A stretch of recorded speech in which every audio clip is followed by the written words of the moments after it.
ඕක මේවා කරන්න මේගොල්ලන්ට තේරෙන්නේ නැහැ කියලා. හරිද? දැන් ඔන්න මේකේ ස්විච් එකනේ. ස්විච් එකේ ධන මේ බැටරිය ධනනේ. එක මැදට ධනට සෙට් කරා. මොනද? මේක ගලවන්න.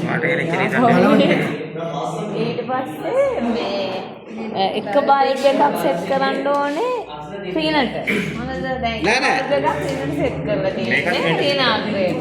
මේ දෙක මාරු කරන්න හරි. මේකත් මාරු කරන්න. හරි. එතකොට රින එක සම්පූර්ණ රින වෙනවනේ. මේ අරට පරිපතේ විදිහටම අපි තියලා කියා දෙමු නැත්නම් පැටලෙයි වගේ. පැටලෙනවනේ. ඒක තමයි. ඒක පේන්නේ නැහැ අපිට. දැන් අපි පරිපතේ අර විදිහට නැන්දට වයර් සෙට් කරද්දී අපිට ඒක පැටලෙනවා ළමයින්ටත් ඕකම පැටලෙනවා. මේක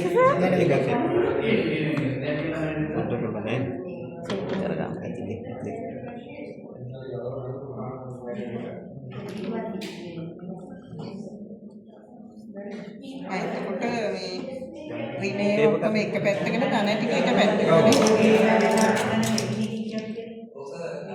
නෑ බල්බ් දෙකම රින පැත්තට යන්න ඕනේ. නෑ රින දෙක සම්පූර්ණයෙන් රිනට හයි කර ගන්නවා.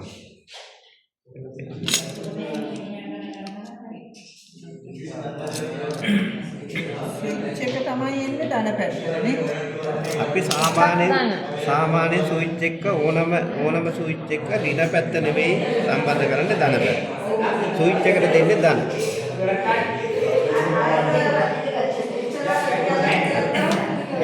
මේක හරි නේද? දැන් ස්විච් එක දාලා පෙන්නන්න ඕනේ. මේ බල්බ් එක පත් වෙනවා එතකොට එක පැත්තකට දාන්න. එක පැත්තකට. ඊට පස්සේ ඔන්නේ ඔන් ඕෆ් ඔන්නේ. දෙකම අනිත් එක. එතකොට අපිට ඕන නම් මේක දෙකම පත් වෙන්නේ නැහැ. දෙකම පත් වෙන්නේ නැහැ. දෙකම පැත්තකට දෙකම පත් වෙන්න ඕන නම් අපිට වෙන ස්විච් එකක් භාවිත කරලා ඒක. එතකොට එක ස්විච් එකක් පාවිච්චි කරන්න ඕෆ් එකක්. ඔන්න ඕෆ් එකක්. මේකේ අනිත් තව ස්විච් එකක් මේකත් පුළුවන්. මෙන්න මේක පුළුවන්. මේක පුළුවන්. ඕක ඒක මේකත් ඔන්න ඕෆ් ඔන්න එකක්. භාවිත කරන අවස්ථාව මේ සිග්නල් ලාම්පු පාලනය. මේක හරියට පාලනය දෙපැත්තට වයර් එකක් ගෑනවා.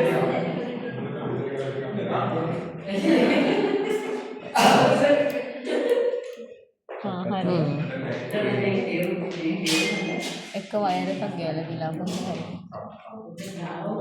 මේක වැඩ කරනවා. දැන් පත් වුණා දැක්කනේ නේද? ඔව්. මේක මොකක් හරි මේක වයර් එක ගැලවිලා. මෙතනින් ගැලවිලා තියෙන නිසා මේක ගැලවිලා තියෙනවා. හරි. නෑ. ආතර මෙතන ක්ලෝස් කරලා. හරිනේ. හරි. මේ හදාගන්න විදිය තමයි අවුල.